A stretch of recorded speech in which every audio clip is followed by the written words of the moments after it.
Let's begin with prayer. Lass es mit Gebet an.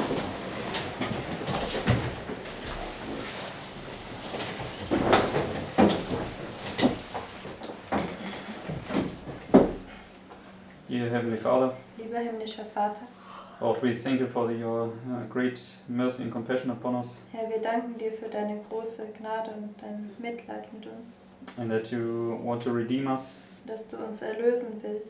And we ask you, Lord, that you would please open your word unto us, Und wir bitten dich, Herr, dass du uns bitte dein Wort öffnest, in order that we can now come one step closer to Christ, damit wir einen Schritt näher jetzt zu Christus kommen können and that he can also come many steps closer towards us. und dass er auch viele Schritte näher zu uns kommen kann. You know our struggles today and our temptations and failures. Und du kennst unsere Kämpfe heute und unsere Schwierigkeiten und auch Versagen. But we thank you for every time we could exercise faith Aber wir danken dir für jedes Mal, wo wir Glauben ausüben konnten and receive your blessings. und deinen Segen erhalten konnten. Therefore, please pardon our failures Deswegen vergebe jetzt unsere Versagen and please grant us now the faith we need in order to receive what you want to impart. und bitte gewähre uns jetzt den Glauben, den wir brauchen, damit wir das erhalten können, was du uns geben willst. And we ask and pray in Jesus' name. Und wir bitten und beten in Jesu Namen. Amen. Amen.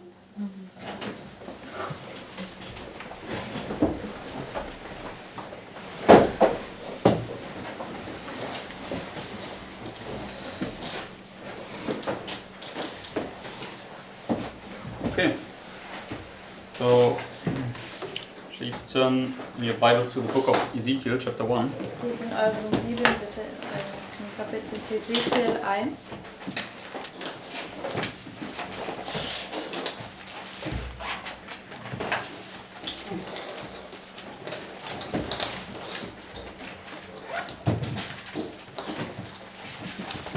And I think it was like 2 weeks ago or so that when we studied this chapter. Und ich glaube, das war vor 2 Wochen oder so, wo wir dieses Kapitel studiert hatten.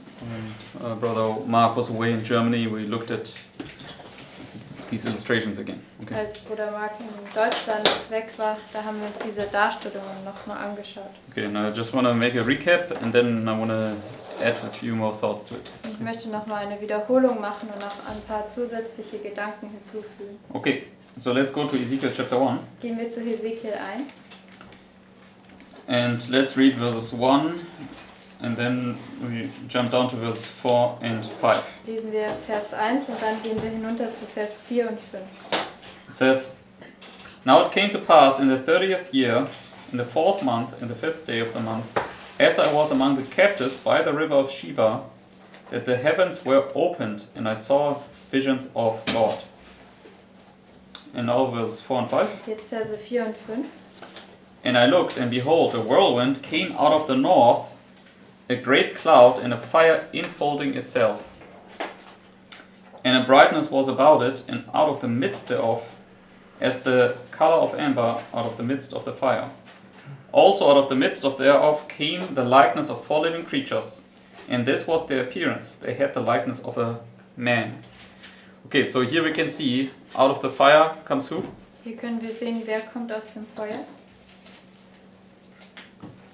4 living creatures. 4 Right? lebendige Wesen. Okay, so they are not dead creatures, but they are living creatures. Also sie Okay, sind nicht tote Wesen, sondern lebendige okay, Wesen. so it shows that when you come out of the fire, you're now alive. Okay, Das zeigt also, wenn du aus dem Feuer kommst, bist du lebendig. and this is also what we paralleled with, for instance, the 3 Hebrew boys. They came out of the midst of the fire. Und Yes? das haben wir auch parallel gesetzt mit den 3 hebräischen Jungs, die dann aus der Mitte des Feuers kamen. Yeah, the only difference is the cherubims come out of the fire here, and the 3 Hebrew boys come out of the fire here. Right? Der Unterschied ist, dass diese 4 Cherubim kommen hier aus dem Feuer und die Hebräer kommen hier aus dem Feuer. It's because these cherubims, what are they again?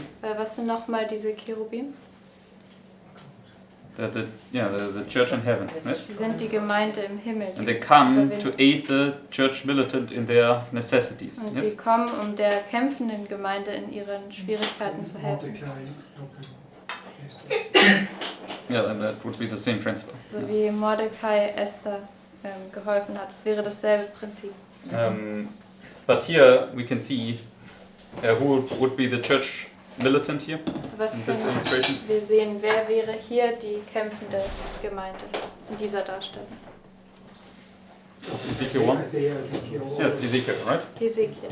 Okay, so they come to Ezekiel to bring him to this point, yes? Sie kommen dann zu Ezekiel, um ihn zu diesem Punkt zu führen. And then he becomes the church triumphant in Dann heaven, right? wird er die triumphierende Gemeinde im Himmel. And he now can go to the house of Israel, yes? Und er kann jetzt zum Haus Israel gehen. And how is the house Israel illustrated in Ezekiel 37? Und wie wird das Haus Israel in Hesekiel 37 dargestellt? Dead dry bones. Wie Okay, trockene Totengebeine. okay. So, but what happened here to Ezekiel?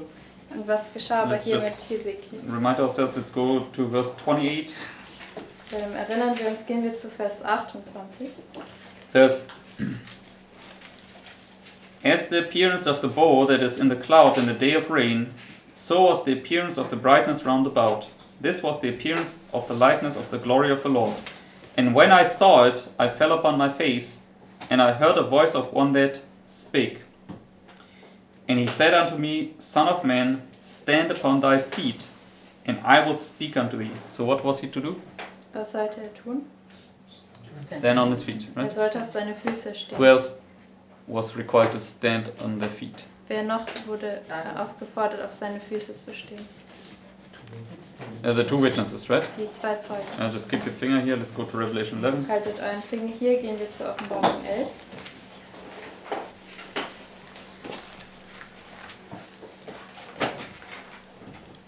Revelation 11. And let's read verse 11 and 12. Offenbarung 11 und lasst uns die Verse 11 und 12 lesen.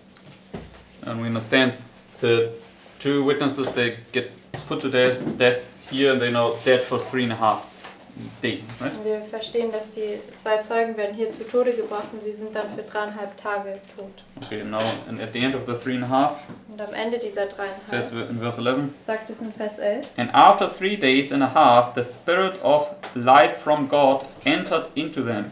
What came into them? was kamen sie? Yeah, the Spirit of life. Der Okay, Geist des Lebens. so they became now alive, living, Sie right? wurden jetzt lebendig, sie wurden lebend. And they stood upon their feet. So what did they now stand upon? Also auf was sind sie gestanden? They stand now upon their feet. Sie standen Okay. jetzt auf ihren Füßen. And great fear fell upon them which saw them. And they heard a great voice from heaven saying unto them, Come up hither. And they ascended up to heaven in a cloud, and the enemies beheld them. So, where do they go? Also wohin gehen sie dann? Into heaven, right? In den Himmel. So, therefore, they become now the church triumphant in heaven. Sie Okay. werden jetzt Which is triumphierende Gemeinde im Revelation Himmel. Yes, exactly. Das ist Offenbarung Yes, 12. the woman, because what did we study recently when you come here in Zechariah chapter 3? Das haben wir kürzlich studiert, wenn man hier Ja, ankommt in Sacharja 3. Yes, you know, man wondered at, right? Du bist jetzt ein Mann oder ein Mensch, der bewundert wird. You're a sign and a wonder. Du bist Okay, ein Zeichen und ein Wunder. okay, and this is what is read. This is what is written here in Revelation 12, verse 1. Und das wird hier in Offenbarung 12, Vers 1 Just a stehen. follow on from Yes. the result of the Revelation. So let's read Revelation 12, verse 1. Lesen wir Offenbarung 12, Vers 1. And there appeared a great wonder. What appeared? Das ist erschienen. A wonder, right? Großes Wunder. Your man wondered at. Du bist Okay. ein Mensch, der bewundert wird. It says, there appeared a great wonder in heaven, a woman clothed with the sun, and the moon under her feet, and upon her head a crown of 12 stars. Okay, so that's now the church triumphant here, Und right? das ist jetzt die triumphierende Gemeinde, Which is a wonder and a sign. die ein Wunder und ein Zeichen ist. Okay? Come up hither. Okay? Sagt, komm hier herauf. So, therefore, who is this woman? Deswegen, wer ist diese Frau? When we bring it back Ezekiel. to... Yeah, he's Ezekiel. Er Right? ist sie ist Or, Hesekiel. she's Ezekiel, yes. Yes, everybody follows? Kann jeder folgen? Okay. Now the true church is the church you were talking about I last know that time. Brother Mark follows, but he's the only one who responds. Okay.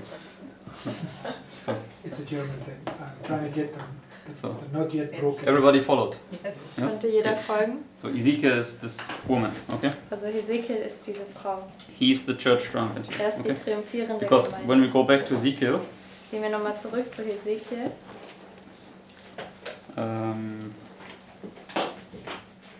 So in chapter 1 verse 28 we saw that he's humbled in the dust, yes? In Hesekiel 1, Vers 28 haben wir gesehen, dass er in Staub gedemütigt wurde.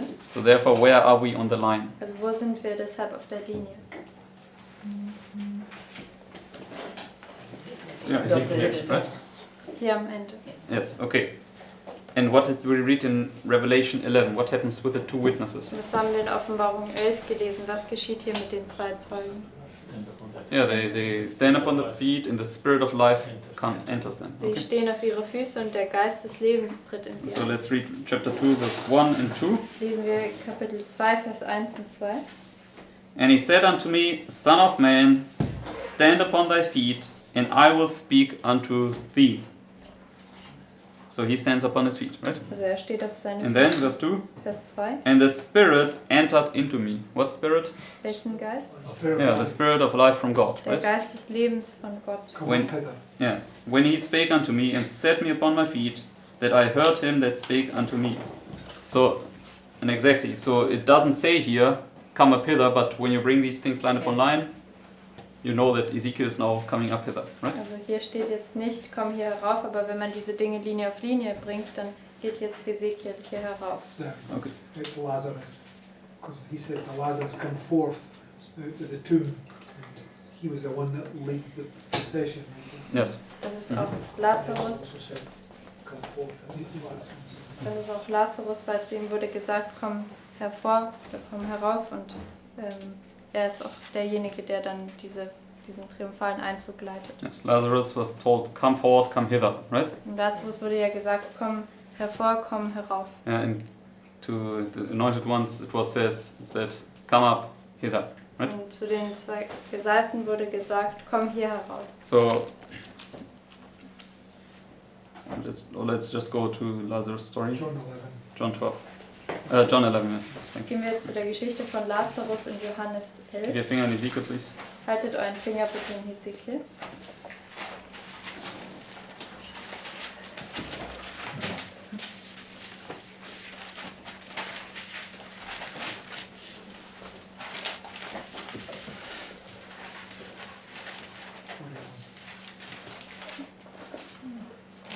So let's read.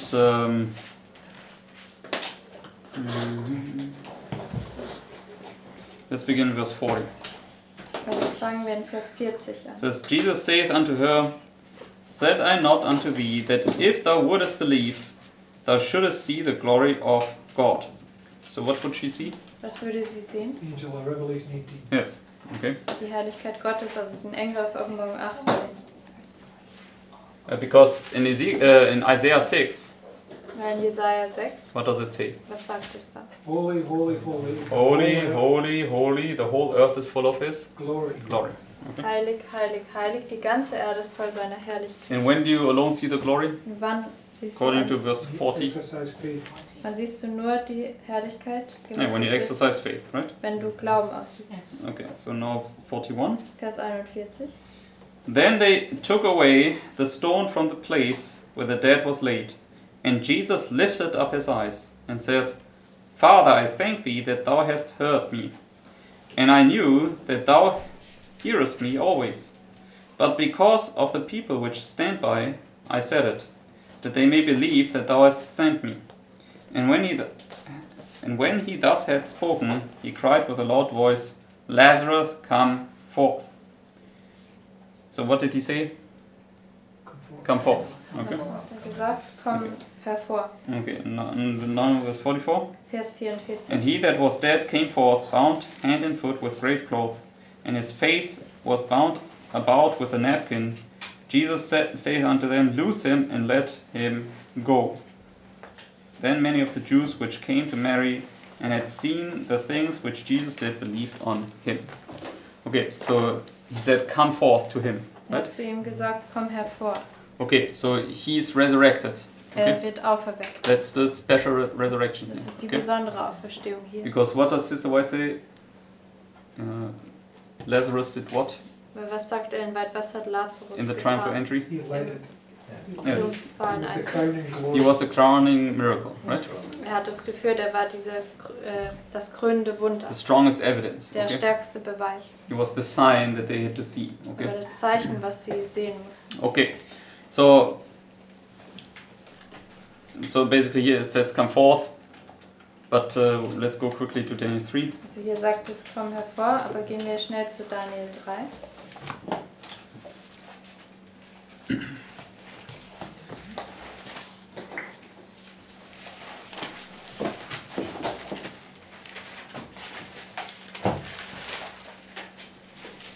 This now speaks about the 3 Hebrew boys, right? Er spricht jetzt über die 3 Hebräer, And now in verse 26, Vers 26. when they are in the midst of the fire, that would be in here, right? Wenn sie in der Mitte des Feuers sind, das wäre hier drin. Now they get delivered here at the end. Jetzt werden sie hier am Ende befreit. Or are called out. Oder sie werden herausgerufen. Then Nebuchadnezzar came near to the mouth of a burning fiery furnace and spake and said, Shadrach, Meshach, and Abednego, ye servants of the Most High God, come forth and come hither. Then Shadrach, Meshach, and Abednego came forth of the midst of the fire. Okay? So, come forth, come hither, right? Also komm hervor, komm herauf. Lazarus, come forth. Lazarus, komm hervor. 2 anointed ones or 2 witnesses, come up hither. Die Right? 2 Gesalbten oder 2 Zeugen kommt hier herauf. Okay. And they came out of the midst of the fire. Sie Yes? kamen aus der Mitte des Feuers. And we saw that for cherubims they came out of the midst of the fire here. Yes? Wir haben gesehen, dass die 4 Cherubim hier aus der Mitte des Feuers Yes. And kamen. they came as living creatures out of the midst Sie of the fire. kamen Okay. als lebendige Wesen aus der Mitte des But the Feuers. 3 Hebrew boys, they are Ezekiel. Yes? Aber diese 3 Hebräer-Jungen sind Hesekiel. Because and therefore when they come forth and hither out of the fire here, Deswegen, wenn sie hier hervor und heraufkommen aus diesem Feuer hier, when you bring it together with the story of Ezekiel, what just entered them? wenn man das mit der Geschichte von Hesekiel zusammenbringt, was ist gerade in sie The hineingekommen? spirit of life from God. Der Okay? Geist des Lebens von Gott. And therefore they are now living creatures. Right? Deswegen sind sie jetzt lebendige Wesen. And it will be said to them, come up hither. Und Okay. es wird zu ihnen gesagt werden, kommt hier herauf. Okay. And therefore, when you go now to Ezekiel 37, Und deswegen, wenn wir zu Hesekiel 37 gehen,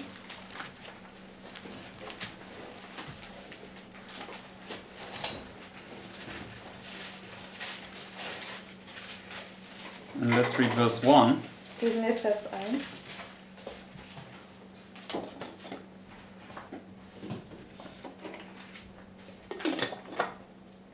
Because Ezekiel, he's sent to the house of Israel, right? Weil Hesekiel wird zum Haus Israel gesandt. Ezekiel 37, verse 1. Hesekiel 37, Vers 1. Says, the hand of the Lord was upon me, and carried me out in the spirit of the Lord, and set me down in the midst of the valley, which was full of bones. Okay, so he's now in this valley with the dead dry bones. Er Yes? ist jetzt in diesem Tal mit diesem Totengebein. So jump down to verse 10. Gehen wir zu Vers 10. So I prophesied as he commanded me. No, sorry, verse 11. Vers 11. Then he said unto me, Son of man, these bones are the whole house of Israel. Behold, they say, our bones are dried, and our hope is lost. We are cut off for our parts. Okay, so who are the bones? Wer sind die Gebeine? The house of Israel. Das Okay. Haus Israel. So, That's where the prophets are sent to. yes. Zu denen werden die Propheten gesandt. So Ezekiel, he is no longer a dead dry bone, right? Also Hesekiel ist nicht mehr länger ein Totengebein. He was a dead dry bone still here, yes? Er war hier immer noch ein Totengebein. Yeah. But then he became alive because the spirit of life from God entered him. Aber dann wurde er lebendig, weil der Geist des Lebens von Gott in ihn hineinging. So now he's alive, and now as a living creature he can go to the house of Israel. Und jetzt Okay? ist er lebendig und jetzt kann er als lebendiges Wesen zum ganzen Haus Israel gehen. But they are still dead, Aber right? sie sind noch immer tot. Okay?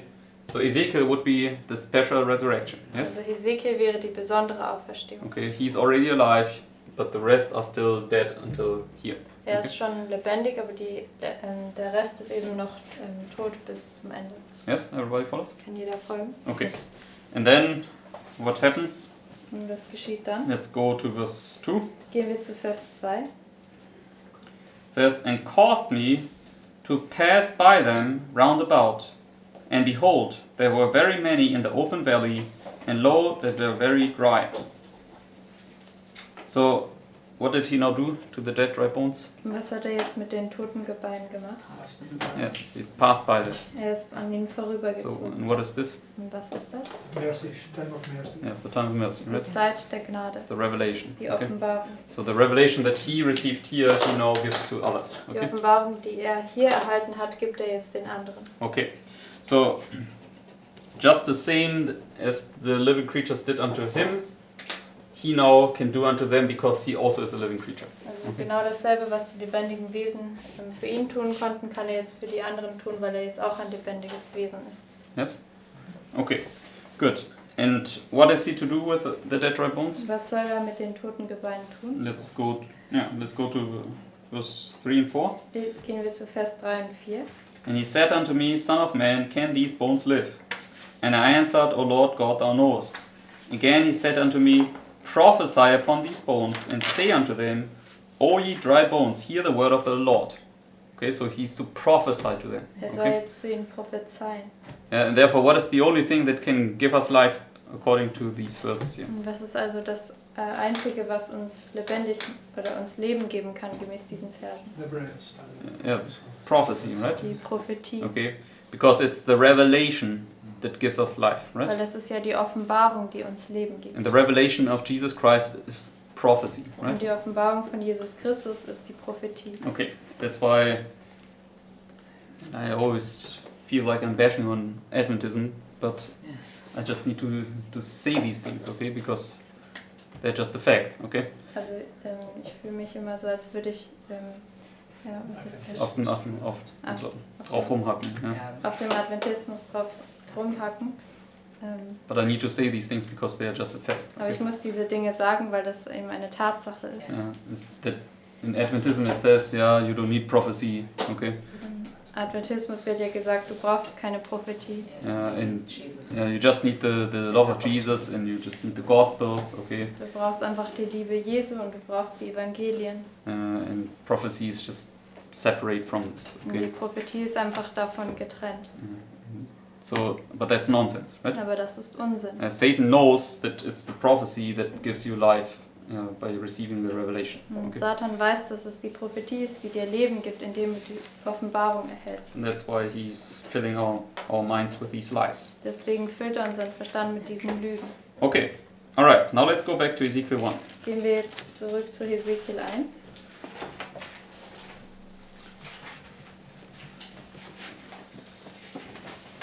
Good. And in our past studies, we looked at that these cherubims here, the 4 living creatures, Und in unseren vergangenen Studien haben wir uns das angeschaut, wie diese 4 Cherubim, also die 4 lebendigen Wesen, they illustrate these different items in the sanctuary. dass sie Right? diese verschiedenen Gegenstände im Heiligtum darstellen. Okay, and I just want to make a short recap. Ich Okay, möchte eine kurze Wiederholung davon machen. and then I want to add a few thoughts if there's still time left. Otherwise, we do it tomorrow. Und dann Okay. möchte ich noch ein paar Gedanken hinzufügen, wenn dann noch Zeit ist.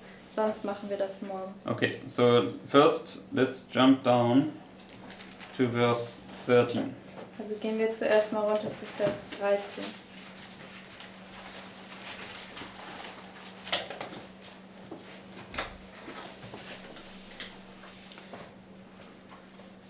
It says here in verse 13, Vers 13. as for the likeness of the living creatures, their appearance was like burning coals of fire, and like the appearance of lamps. It went up and down among the living creatures, and the fire was bright, and out of the fire went forth lightning. Okay, so they had the appearance of burning coals of fire. Yes? Also sie hatten die Erscheinung von brennenden Feuerkohlen. And now I'll also go up to verse 9. Geht jetzt auch zu Vers 9 hinauf. It says here, their wings were joined one to another. They turned not when they went everyone straight forward. And we studied this one time, right? They were standing in a square, yes? Wir haben das einmal studiert, sie sind ja in einem Viereck gestanden, Where the wings touched one another, wo right? ihre Flügel sich also einander berührt haben. Okay, now let's go to Ezekiel chapter 10. Gehen wir jetzt zu Hesekiel 10.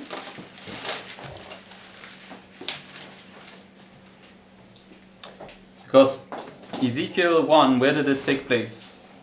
What did verse 1 say? Weil Hesekiel Which location? 1, also an welchem Ort hat das stattgefunden? At the river Sheba, yes? Bei dem Fluss Keba. Okay. And here Ezekiel 10, it says now in verse 22, Hesekiel 10 und Vers 22. it says basically it's the same vision as in Ezekiel 1. Da Right? sagt es im Grunde, dass es dieselbe Vision ist wie in Hesekiel 1.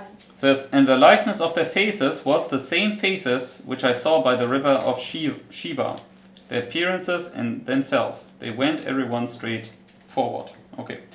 So it connects it with the river of Sheba. Es verbindet es jetzt mit dem Fluss Keba. Also in verse 20 it says it. Auch in Vers 20 sagt es das. It says, this is the living creature that I saw under the God of Israel by the river of Sheba. And I knew that they were the cherubims. Okay? So it's the same vision. Also es ist dieselbe Vision. Now go up to verse 1 and 2. Geht jetzt zu Verse 1 und 2. It says, then I looked, and behold, in the firmament that was above the head of the cherubims, there appeared over them as it were a sapphire stone, as the appearance of the likeness of a throne. So what is over their heads? Was ist über ihren Häuptern? Yeah, the firmament and then the throne of God, right? Ein Firmament und dann der Thron Gottes. Now verse 2. Vers 2. And he spake unto the man, clothed with linen. That's the man with the writer's inkhorn of chapter 9. Yes? Ist dieser Mann in Leinen gekleidet, das ist derjenige, der Mann mit dem Schreibwerkzeug aus Hesekiel 9. Okay, and he spake unto the man, clothed with linen, and said, go in between the wheels, even under the cherub, and fill thine hand with coals of fire from between the cherubims, and scatter them over the city. And he went in my sight. Alright, so he takes now the coals, Er nimmt jetzt die Kohlen and he casts them upon the city. Yes? und er wirft sie auf die Stadt. And what is the city in this chapter? Ist die Stadt in diesem Yes, Kapitel? it's Jerusalem, right? Das ist Jerusalem. Same city as in chapter 9 that gets destroyed. Okay. Dieselbe Stadt, die auch in Kapitel 9 zerstört wird. Okay. And the man clothed with linen. Who was clothed with linen Und in the der sanctuary service? Mann, der mit Leinen bekleidet ist, wer war im Heiligtumsdienst Yes, gekleidet? the priest, right? Der Priester. Okay. And the priest, he was to minister in the sanctuary. Und Yes? der Priester, der sollte im Heiligtum dienen. Okay. So let's go, for instance, to Luke chapter 1. Gehen wir zum Beispiel zu Lukas 1. Because Zacharias, the father of John the Baptist, he was a priest. Zacharias, der Vater von Johannes, war ein Priester.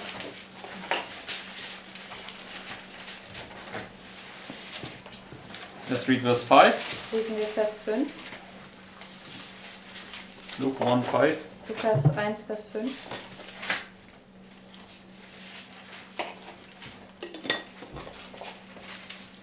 It says, there was in the days of Herod, the king of Judea, a certain priest named Zacharias, of the course of Abiah.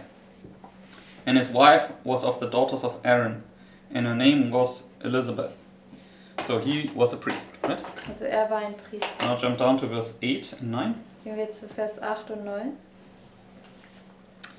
And it came to pass that while he executed the priest's office before God in the order of his course, according to the custom of the priest's office, his lot was to burn incense when he went into the temple of the Lord. Okay, so what was he to do? Was sollte er tun? Burn incense. Er sollte Yes. Weihrauch brennen. Okay. Yes. So let's go now to Revelation 8. Gehen wir jetzt zur Offenbarung 8. So it was the priest that was to burn incense, and in Exodus it says especially it was the high priest who was to do it. Okay. Also in Offenbarung 8. Revelation 8. Also es war der Priester, der eben dieses Weihrauch dargebracht hat. Und in Exodus sagt, also in 2. Mose sagt es, dass es besonders der Hohepriester war, der das tun sollte. Yes. Okay, now let's go to Revelation 8. Gehen wir jetzt zur Offenbarung 8. verses 3 to 5. Verse 3 bis 5. It says, "And another angel came and stood at the altar, having a golden censer. And there was given unto him much incense, that he should offer it with the prayers of all saints upon the golden altar, which was before the throne. And the smoke of the incense, which came with the prayers of the saints, ascended up before God out of the angel's hand." So he's standing here at the altar of incense, yes? Also er steht jetzt bei dem Weihrauchaltar. Must be the priest, right? Das muss ja der Priester sein. Okay, so it must be Christ. Es muss Yeah. Christus sein. Okay, so he's bringing the prayers before the Father. Er bringt die Gebete vor den Vater. Now verse 5. Vers 5. "And the angel took the censer and filled it with fire of the altar and cast it into the earth. And there were voices and thunderings and lightnings and an earthquake." Okay, so what is the priest doing here now? Was tut der Priester jetzt hier? Stop interceding, right? Ja, hört auf, Fürbitte zu tun. Okay, so, and when you go now to verse 1 also, Wenn ihr jetzt auch noch zu Vers 1 geht, it says, "And when he had opened the seventh seal, there was silence in heaven about the space of half an hour." So all this takes place when? also all das findet wann statt? In this last one, Yeah. between the two ends.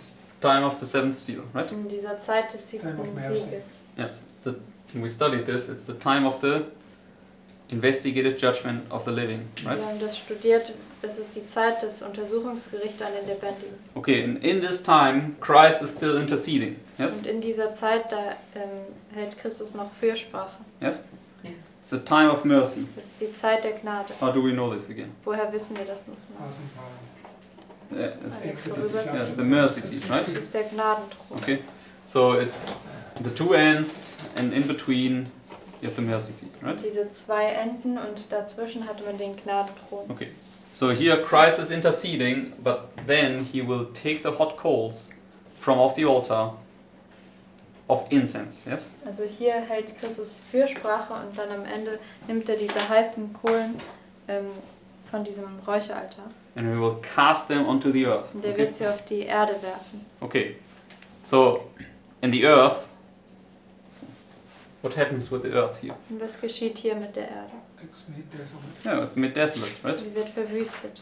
In Ezekiel 10, what was cast, or Burning coals. what was cast down on which city? Und in Hesekiel 10, was wurde auf welche Stadt These geworfen? burning balls of fire. Yeah, the burning coals, hot coals, Die, were cast on Jerusalem, right? die brennenden heißen Kohlen wurden auf Jerusalem geworfen. Okay, and Jerusalem illustrates what Und at was the end of the stellt world? Jerusalem am Ende der Welt dar? Destruction of the world. Yeah, the destruction of the world, right? Die Zerstörung der Welt. Okay, so here the earth gets destroyed, in Ezekiel 10 the earth gets destroyed, okay? Also hier wird die Erde zerstört und auch in Hesekiel 10 wird die Erde And zerstört. it's both times by the man clothed in linen, by the priest, right? Und beides Mal, das ist durch den Mann, der in Leinen gekleidet ist, durch den Priester. Executing. Yes, and he takes these hot coals, right? Und er nimmt diese heißen Kohlen. So let's go now to Leviticus 16. Gehen wir jetzt zu 3. Mose 16.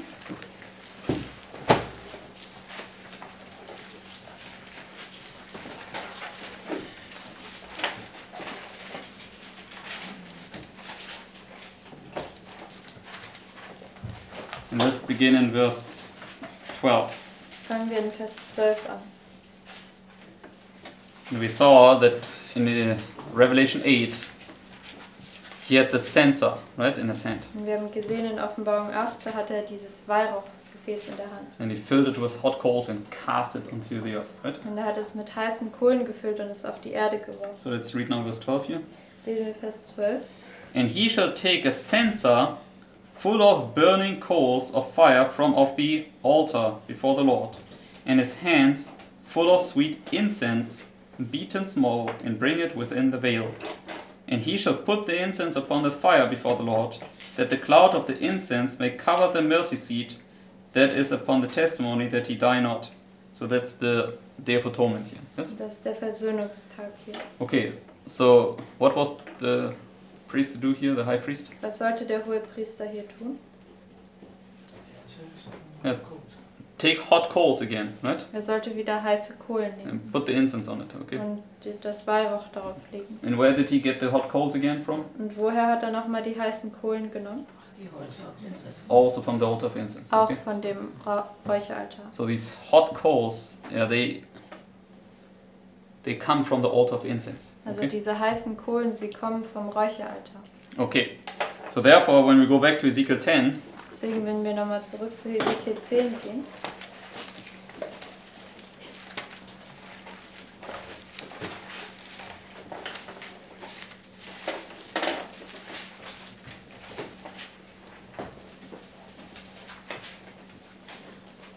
we can see in verse 2, da können wir in Vers 2 sehen, let's read verse 2 again. lesen wir nochmal Vers 2. And he spake unto the man clothed with linen, to the priest, right? Also zu diesem Priester, der Mann in Leinen gekleidet. And said, Go in between the wheels, even under the cherub, and fill thine hand with coals of fire from between the cherubims, and scatter them over the city. And he went in my sight. So this verse would be a parallel to Also dieser Vers wäre eine Parallele zu Revelation 8, verse 5, right? Offenbarung 8, Vers 5. So therefore, where does he get here the hot coals from? Deswegen, woher erhält er hier die heißen Kohlen?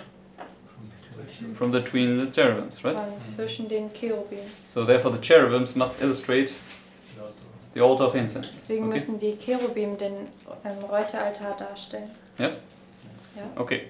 So you must understand God is a living God, right? Und ihr müsst verstehen, Gott ist ein lebendiger Gott. For instance, the building, what does it illustrate? Zum Beispiel dieses Gebäude, was stellt es dar?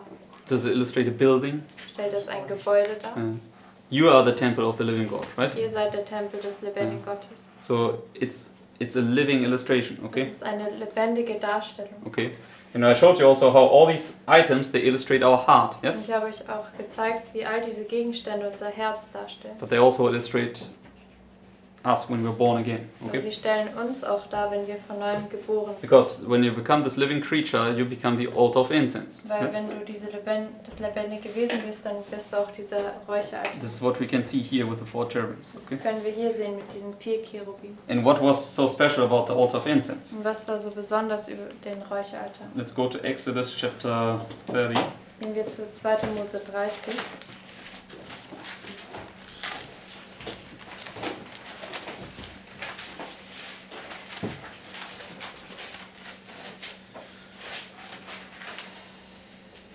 Verse 7 to 8. Verse 7 und 8. It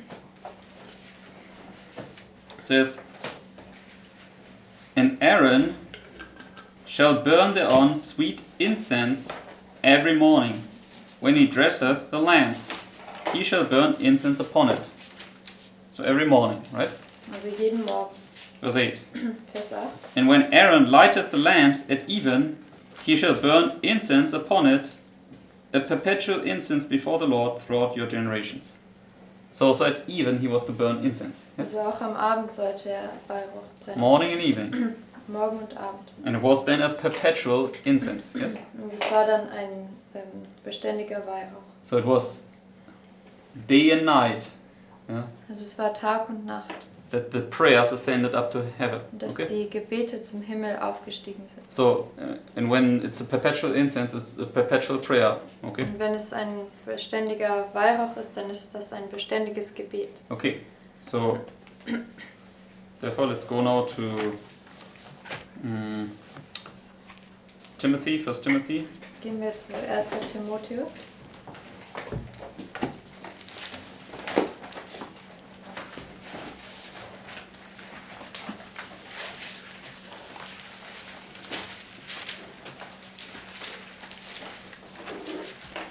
No, sorry, it's 2 Timothy, chapter 1. 2. Timotheus, Kapitel 1.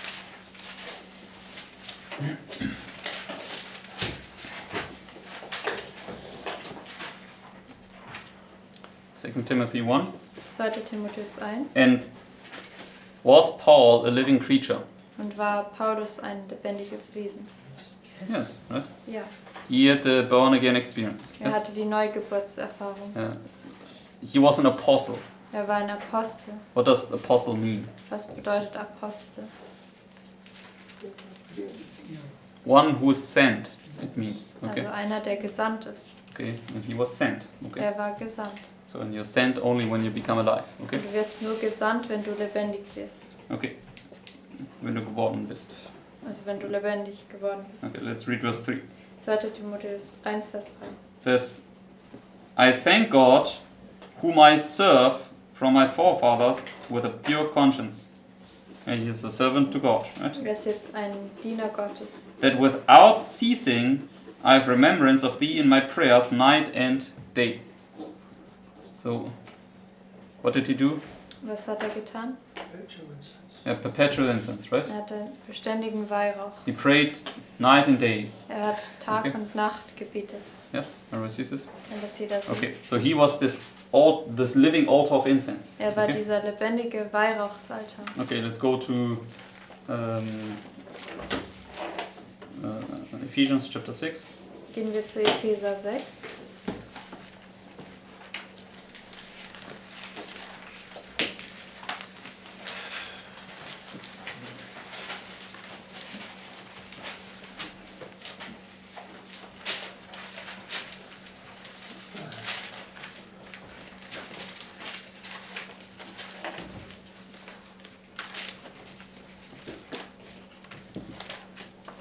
That speaks about this whole armor of God, yes? Die spricht über die ganze Waffenrüstung Gottes. And then it says here in verse 17 to 18, Und dann sagt es in Vers 17 bis 18. and take the helmet of salvation and the sword of the Spirit, which is the word of God, praying always with all prayer and supplication in the Spirit, and watching thereunto with all perseverance and supplications for all saints. So how are you to pray? Wie sollst du beten? Always, right? Immer. So this is perpetual incense. Also es ist ein beständiger Weihrauch. Okay, and then let's go also, I think it's First Thessalonians chapter 5, yes. Dann gehen wir auch zu 1. Thessalonicher 5.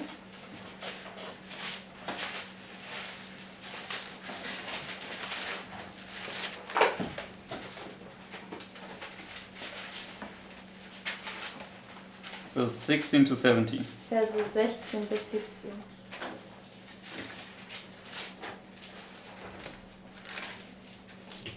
It says, rejoice evermore, pray without ceasing. Yes? So this is what you need to do. You must become this living altar of incense. Also Okay? betet und ohne Unterlass, das musst du tun, du sollst dieser Weihrauchsaltar werden. Okay. So, but they are not only the altar of incense. Okay? Aber sie sind nicht nur der Weihrauchsaltar. Because when you go back to Ezekiel chapter 1, Weil wenn wir nochmal zurück zu Hesekiel 1 gehen,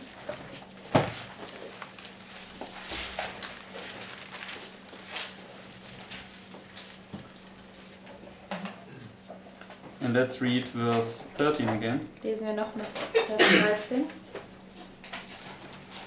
says, as for the likeness of the living creatures, their appearance was like burning coals of fire, and like the appearance of lamps. So, not only burning coals of fire, but also the appearance of lamps. Also nicht nur brennende Feuerkohlen, sondern auch die Erscheinung von Lampen. Okay, so where do we see these lamps? Wo sehen wir die Lampen? Let's go to Revelation chapter 4. Gehen wir zur Offenbarung 4.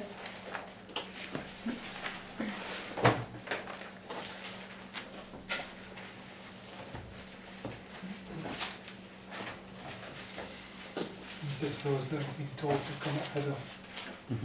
Das sind diejenigen, denen gesagt wurde, komm hier herauf. So let's read verse 5. Lesen wir Vers 5. And out of the throne proceeded lightnings and thunderings and voices, and there were 7 lamps of fire burning before the throne, which are the 7 spirits of God. Okay, so what is he seeing here? Was sieht er hier? 7 lamps, right? 7 Lampen. Which was in the sanctuary Und das war im Heiligtum was? the candlestick, right? Der Leuchter. Okay, so the cherubims, they also had the appearance of lamps. Also die Okay. Cherubim hatten auch die Erscheinung von Lampen. So let's look at this. Schauen wir uns das an. Let's go to Exodus 25 first. Gehen wir zuerst zu 2. Mose 25. Exodus 25.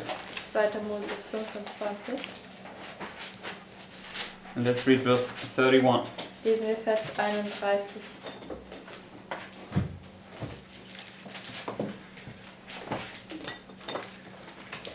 Exodus 25, 31. 2. Mose 25, Vers 31. Everybody there?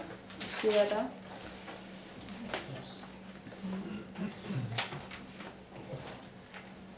It says,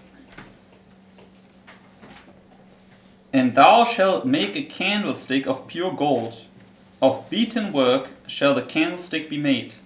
His shaft and his branches, his bowls, his knops, and his flowers shall be of the same. So it speaks now about the candlestick scene here, Jetzt right? spricht es über den Leuchter. Okay, now jump down to verse 37 and 30 to 39. Geht jetzt hinunter zu Vers 37 bis 39. And thou shalt make the 7 lamps thereof, and they shall light the lamps thereof, that they may give light over against it. And the tongs thereof, and the snuff dishes thereof, shall be of pure gold. Of a talent of pure gold shall he make it with all these vessels.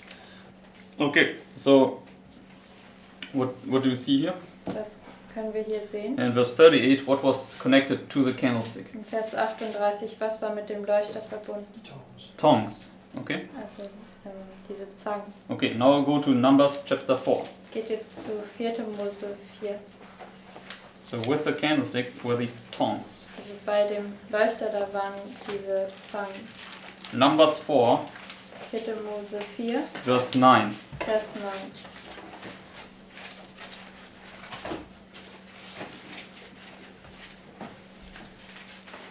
This now describes how when they moved the tent, the tabernacle in the wilderness, Das beschreibt jetzt, als sie dieses Zelt, also die Stiftshütte in der Wüste, also wenn sie damit umhergezogen sind, they always had to pack in everything and then move around, right? dann mussten sie immer alles einpacken und dann damit weiterziehen. So now let's read verse 9. Lesen wir Vers 9. That's when they pack in the candlestick. Da haben sie den Leuchter verpackt. And they shall take a cloth of blue and cover the candlestick of the light, and his lamps, and his tongs, and his snuff dishes, and all the oil vessels thereof wherewith they minister unto it. Okay, so the tongs and the snuff dishes and the oil vessels were used to do what? Also die Zangen, dieses Löschwerkzeug und die Ölgefäße wurden für was wurden sie benutzt? To minister unto the candlestick. Dass sie Okay, dem Leuchter dienen. okay, so they were used to basically that the candlestick works. Okay. Also sie wurden benutzt, damit der Leuchter funktioniert. Now let's look at the tongues, what the Bible connects them with. Schauen wir uns jetzt die Zangen an, mit was die Bibel das Let's verbindet. go to Isaiah 44. Gehen wir zu Jesaja 44. Isaiah 44, verse 12. Jesaja 44, Vers 12.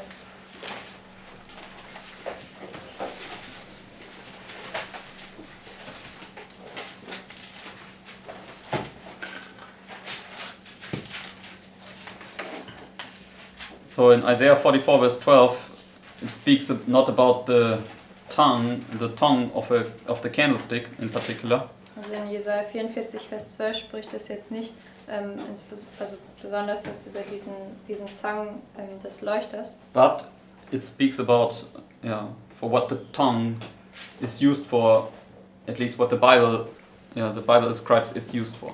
Okay. sondern es beschreibt jetzt, also die Bibel beschreibt jetzt, für was es benutzt wird.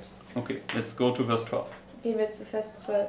It says, The smith with the tongues both worketh in the coals, and fashioneth it with hammers, and worketh it with the strength of his arms. Yea, he is hungry, and his strength faileth, he drinketh no water, and is faint. So the tongues are used to do what? Also die Zangen werden benutzt für was? Yeah, to work in these coals, right? The burning coals, In right? diesen brennenden Kohlen zu arbeiten. Okay. So therefore we can see the tongues, they were to minister unto the candlestick. Also wir haben gesehen, diese Zangen, sie sollten dem Leuchter dienen. Okay. And they are connected with the hot coals. Und Okay. sie sind verbunden mit diesen heißen Kohlen. Okay. So now let's go to Exodus chapter 30 again. Gehen wir nochmal zu 2. Mose 30.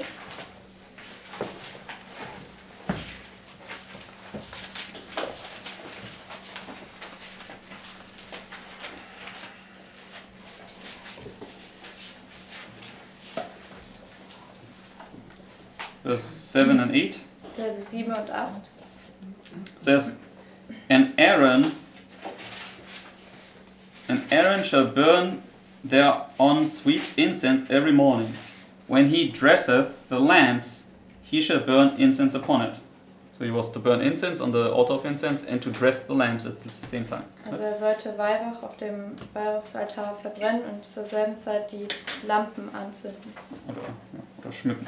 Die Lampen schmücken. And then verse 8. Vers 8. And when Aaron lighteth the lamps at even, he shall burn incense upon it, a perpetual incense before the Lord throughout your generations. So then, is to light the lamps, right? Und dann soll er die Lampen anzünden. Okay. If you now bring all these things together, okay? Wenn man jetzt all die Dinge zusammenbringt, So he had to light the lamps, er musste die Lampen anzünden. and you had the tongs to take hot coals, right? Man hatte diese Zangen, um heiße Kohlen damit zu nehmen. And who lighted the fire in the altar of incense? Und wer hat das Feuer des Weihrauchsaltars angezündet? God, right? Gott. That was sacred fire. Es war heiliges Feuer. Okay, so in the sanctuary, only sacred fire was to be used because Adab and Abihu, they brought in strange fire, right? Und im Common fire. Heiligtum sollte nur heiliges Feuer benutzt werden, weil Nadab und Abihu haben dieses fremde Feuer hineingebracht. And therefore they died. Okay, Deswegen sind sie gestorben. okay, so therefore, the priest had to use holy fire, and he had the tongs, right? And the tongs were to use to get hot coals. Okay. Deswegen der Priester, der hatte dieses heilige Feuer und er hatte diese Zangen und damit sollte er die heißen Kohlen nehmen. Okay, and what did we read? Where did the priest always get the hot coals from? Und was haben wir gelesen? Woher hat der Priester immer die heißen Kohlen Of the altar of incense, von right? dem Räucheraltar? Sacred fire, right? Heiliges So Feuer. he took therefore the hot coals from off the altar and lit the candle, or candlestick, Ja, or the das- lamps of it.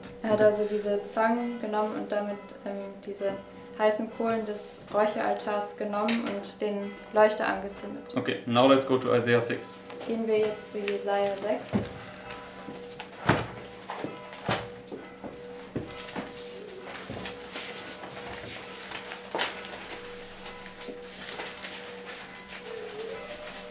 Let's read verses 5 to 7. Lesen wir Verse 5 bis 7.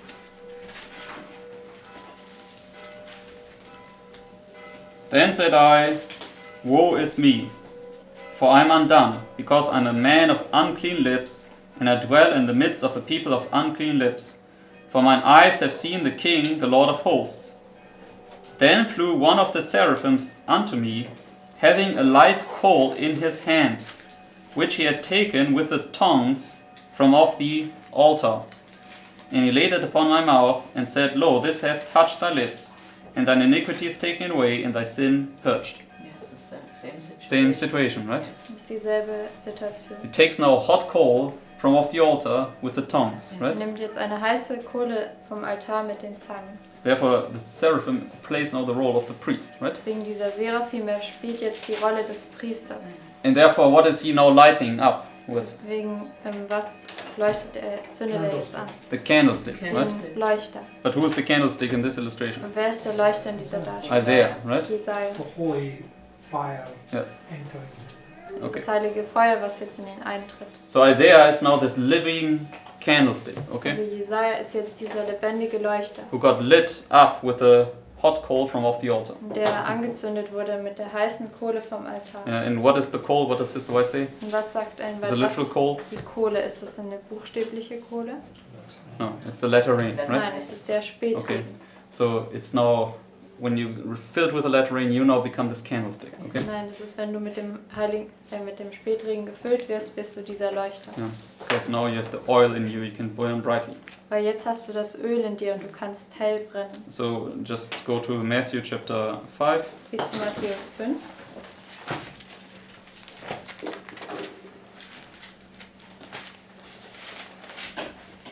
Verses 14 to 16. Verse 14 bis 16. So now the last thoughts. Das sind die letzten Gedanken. Matthew 5, 14 to 16. Matthäus 5, 14 bis 16. Says, Ye are the light of the world. A city that is set on a hill cannot be hid. Neither do men light a candle and put it under a bushel, but on a candlestick, and it giveth light unto all that are in the house. Let your light so shine before men, that they may see your good works, and glorify your Father which is in heaven. Okay, so who's the light of the world? Wer ist The also candlestick. das Licht der Welt, der Leuchter? It says you, We are, right? Wir sind es. But when? Aber wann? when you become anointed. Yeah, when you become anointed, Wenn right? du gesalbt When you're wirst. set on a hill, it Wenn says du here. auf einen Hügel gesetzt It says wirst. the two anointed ones are two candlesticks. Yes. Sagt auch, dass die zwei Gesalbten zwei Leuchter sind. Okay, so it's when you're lifted up and exalted, that's when you're born again, right? Das ist, wenn du erhoben wirst, dann bist du, also wenn du von neuem geboren bist. Because it says in verse 16, Weil es sagt in Vers 16, Let your light so shine before men that they may see your good works. dass sie euren guten Werken sehen. What does it say? A bad tree cannot bring forth good fruit. Es sagt, also, dass ein schlechter Baum nicht gute Frucht hervorbringen kann. But a good tree cannot bring forth bad fruit, Aber right? ein guter Baum kann keine schlechte Frucht hervorbringen. Okay, so therefore in order to bring forth good fruits, good works, you must have become a good tree, right? Deswegen, damit du gute Werke hervorbringen kannst, musst du ein guter Baum geworden sein. Yeah, and this is the new birth experience. Und das ist die Yes. Neugeburtserfahrung. Because he comes to cut down the tree there, says, give me one more year. So you have to become a good tree there or you get cut down. Yes. Er kommt hier hin und will den Baum abhauen, aber er sagt dann, gib mir ein weiteres Jahr und du musst dann eben bis dahin. I mean, the congregation need to become a good tree here, Yeah. right? Because Isaiah, he became a good tree. It's the same Yes. principle for everybody. Yes. Also die Versammlung hier muss dann dieser gute Baum werden, damit sie nicht abgehauen werden, aber Jesaja muss bis hierhin der gute Baum. He became a good tree. Also er wurde hier ein guter Baum, Because he became the candlestick, we just. weil er wurde ja dieser Leuchter, haben wir gesehen. Okay. And Isaiah, he's now therefore just like Ezekiel, a living creature. Yes? Und Jesaja ist deswegen, so wie Hesekiel, ein lebendiges Wesen. Because those trees there, the two anointed ones, are giving light to the house right there. Because they put oil into the. Weil diese zwei Bäume, die zwei Gesalbten, die geben jetzt dem Haus, also dem Leuchter, geben das Öl, damit es That's what brennt. you've got to do. You've got to be the light to the house. Yes. Und das sollst du sein, du sollst das Licht für das Haus sein. Okay. But you now become here, like Isaiah, you become the candlestick, okay? Aber du wirst jetzt hier wie Jesaja der Leuchter, Because you're now a living creature. weil du Okay? bist jetzt ein lebendiges Wesen. Yes? Ja? Okay. But for cherubims, they were also living creatures, right? Aber diese 4 Cherubim, sie waren auch lebendige Wesen. So therefore, they had the appearance of lamps, we read, Sie right? hatten diese Erscheinung von Lampen. Yeah. haben wir They gelesen. were candlesticks, okay? Sie waren Leuchter. They were this candlestick, okay? Sie waren dieser Leuchter. So they were the altar of incense, we could see, Wir konnten sehen, sie waren dieser Altar, der Weihrauchsaltar. and they were the candlestick, Und okay? sie waren der Leuchter. Yes? Everybody sees this? Kann das jeder Okay. sehen? And tomorrow we will continue just putting these things back in place, that they are also these other items or connected with the other items, okay? Und morgen werden wir diese Dinge nochmal an Platz setzen, dass sie auch diese Gegenstände sind oder damit verbunden sind. These other items. Also diese anderen Gegenstände Because we sind. already identified they were these and these, right? Also wir haben ja schon bestimmt, dass sie das und das hier waren. Okay. And then we will add some other nice thoughts to it. Okay. Und dann werden wir noch weitere schöne Gedanken da hinzufügen. Okay. So because we need to understand, all these things are living illustrations. Okay. Wir müssen verstehen, all diese Dinge sind lebendige Darstellungen. When you read about these visions, as this white saw. Okay. Wenn ihr über diese Vision lest, die Ellen White gesehen hat, The Christ comes on this chariot, and then the wheels, they cry, holy, holy, holy, and everything is alive. Okay. also wo Ellen White gesehen hat, wie Christus auf diesen Streitwagen kam und diese Räder, sie haben gerufen, heilig, heilig, heilig. So everything is alive. Also alles ist am Leben. And God has a living church. Okay. Gott hat eine lebendige Gemeinde. And this is what we need to understand. Und das Okay. müssen wir verstehen. One day, soon, I hope, we become also these living creatures. Und Yes? eines Tages, und ich hoffe, bald werden wir auch diese lebendigen Wesen. Yeah, now we are still dead. Okay. Jetzt sind wir noch immer tot. Yeah? But soon we become alive when we come out of the midst of the fire. Aber bald werden wir lebendig, wenn wir aus der Mitte des Feuers herauskommen. Yeah? Amen. Okay, then let's close for prayer. Dann lasst uns mit einer Gebetsrunde abschließen.